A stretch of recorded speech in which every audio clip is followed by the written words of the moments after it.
From time immemorial, plants have provided man with fuel, food, building and industrial materials, pesticides and medicine.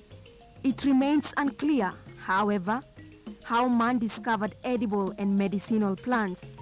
But it's no longer in doubt that herbs now stand out as a rich medicinal source.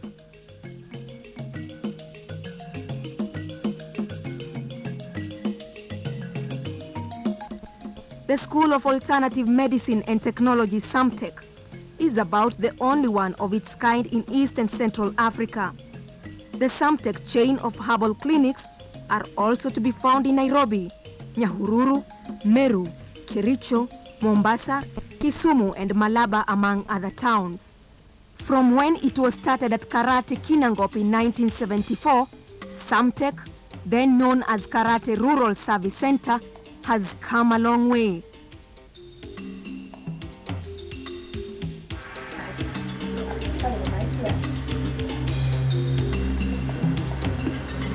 On a normal clinic day, patients will seek treatment for ailments ranging from asthma, malaria, typhoid, high blood pressure, diabetes, sickle cell anemia, skin infections and HIV/AIDS, to name but a few. Taking Samtech as a classic example, Dr. Githae traces the evolution of herbal medicine. I recall the time when we boiled our medicine at Kinangop. The buckiness, the perishability of the medicine compelled us to move from liquid medicine to powder medicine, which we did quickly and very successfully. For the last 10 years or so, the powder medicine has worked well through our network of 12 clinics, ranging from the Nyeri Clinic, Nairobi, Nakuru, Eldoret, Maraba, Meru, and many other places. Powder medicine is less perishable, but the boiling is cumbersome for a cosmopolitan society. In recent times, through the courtesy of Commonwealth Secretariat, we have been able to get a mobile herbal processing facility that produces up to 18,000 tablets per hour. With it, we have been able to convert the powder medicine to tablet to capsules. The legend of a barbaric practice that was associated with witchcraft during the colonial era is over.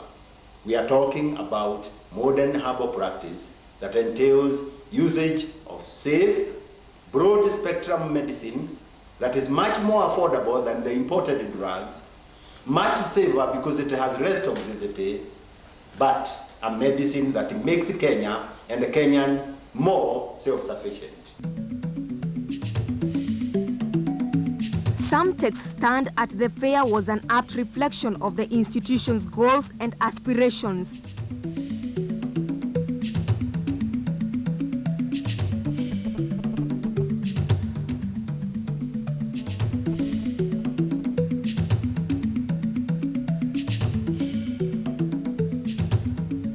Visitors witnessed an array of herbs, powdery herbal preparations, capsules and tablets.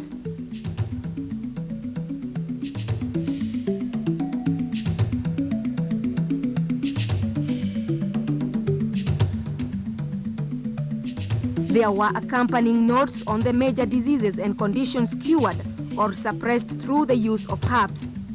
Also on display were processing machines improvised or modified by the students themselves. The guest of honor, Honorable Pet Kemeriti, an Assistant Minister for Trade and Industry, was conducted round the stand by Dr. Jack Githae, Director Samtech. So we normally give it in powder form. We have been doing this for the last 32 years. But recently we got a tablet making machine where we're converting our medicine into tablet, capsule, syrup, etc. We boil this, we have an extractor, we get the extract, we wait, we press it into tablet. The machine you are looking at can grind our medicine in the bush, it can pump water, it can generate electricity for our worker in the bush, and it can also pump water because it has an accessible cooling. We have designed this to make our work more convenient in the bush. The material we harvest in the bush, some of them are very bulky, too wet, too difficult to carry about. So we shred them, lower their volume.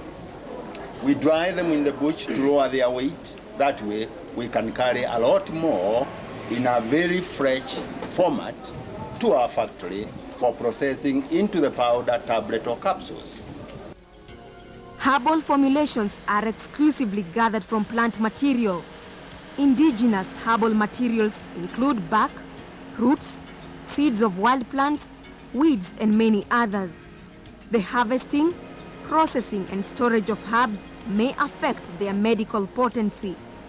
There is therefore the dire need to deploy knowledgeable people to handle them in order to maintain a consistent standard and quality free from dilution. Over half of Samtech's close to 100 strong labor force are highly qualified in this field.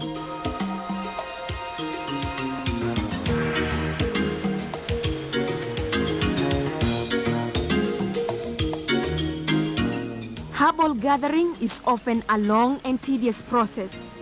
Before cutting, shredding and grinding can commence, Samtech's gatherers, assisted by students, will have scoured the forested areas around Mount Kenya and the Aberdares in search of herbs. Other areas include Mount Elgon, Mount Kilimanjaro zone, and the Arabuko-Sokoke forest in the coastal area around Malindi. This exercise has not been in vain, as herbal medicine has complemented conventional medicine well and brought relief to thousands of sufferers. In a nutshell, we are saying Kenya has come out as an example. If only our government adopted usage of herbal medicine in our conventional hospitals, Kenya will show the rest of Africa the way. Why not? If the medicine work, if they are safer, if they are locally and readily available, if they are more affordable, why doesn't our government take the medicine over and pass it on to all our hospitals all over Kenya and in East African region, and possibly make a free medical delivery system?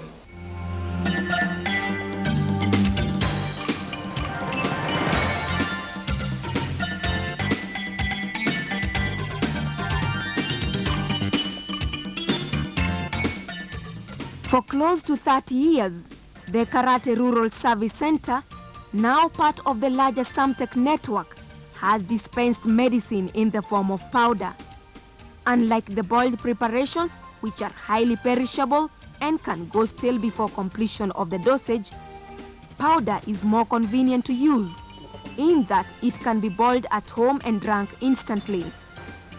An estimated 2,000 people are able to access this medicine every month for the treatment of various ailments, thanks to the herbal milling, formulation, mixing and packaging facility at the Rorengo establishment, with a capacity to produce 2 tons of powder medicine at any given time.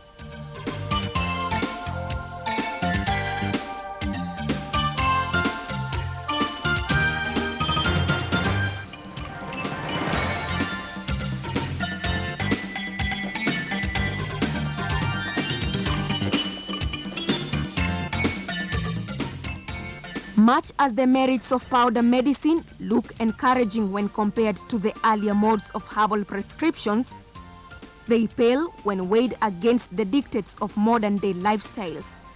For one, powder medicine is bulky and difficult to administer outside the home setting. But Samtech has not lagged behind in the search for new innovations. Until luck came knocking on Samtech's doors, the institution had been benumbed by lack of sufficient funds to modernize and transform the production of herbal medicine, as well as to carry out research on various plant species with a view to improving and diversifying the treatment offered. However, Samtech recently received a major boost when Essential Nutrition of UK, through the Commonwealth Secretariat, donated a mobile herbal processing pharmacy unit with the capacity to manufacture 18,000 tablets an hour from herbal preparations. The unit can also manufacture capsules as well as syrups.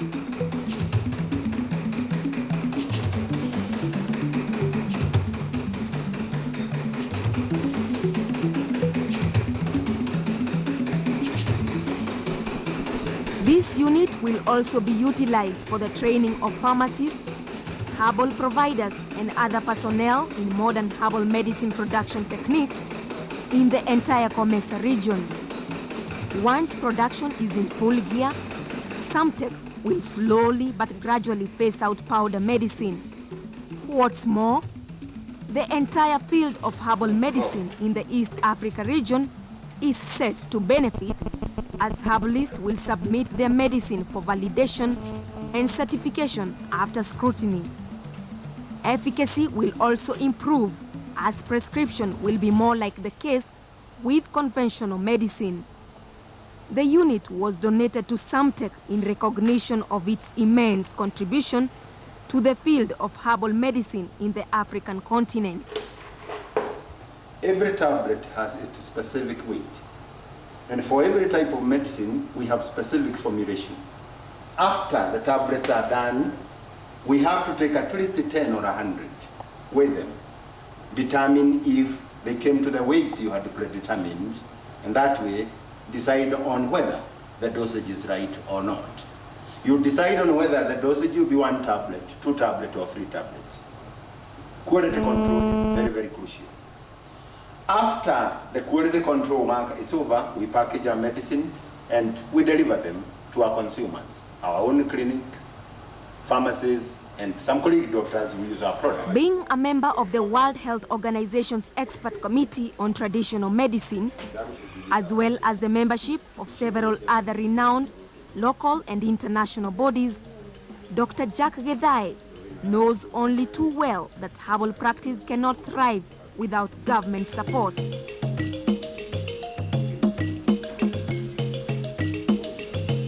He is keen to see the government play a more active role in the integration of herbal and conventional medicine in our medical systems. That way, increased prescription costs born out of modern herbal medicine production may be lessened through government subsidies in support of the new initiatives.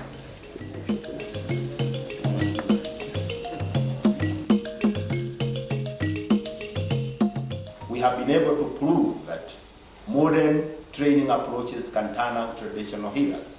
More competent traditional healers, much reliable, much ethical than the quacks that have confused a lot of our people. For us to utilize the herbal resource properly, there must be professionalism in it. Luckily, the Minister of Health is creating structures that will facilitate integration of herbal medicine with conventional medical delivery system in such a way that our people, sick people in Kenya, will get the best in medicine. We congratulate the Kenya government for having done what has not been done in Tanzania, in Ethiopia, in Uganda, and elsewhere. And that's why the Commonwealth Secretariat has faith in us and has mandated us to train professionals in the Comesa region so that modern medical processing can enhance, facilitate availability of locally manufactured drugs throughout the Comesa region in Africa. Herbal practice is not an exercise in futility.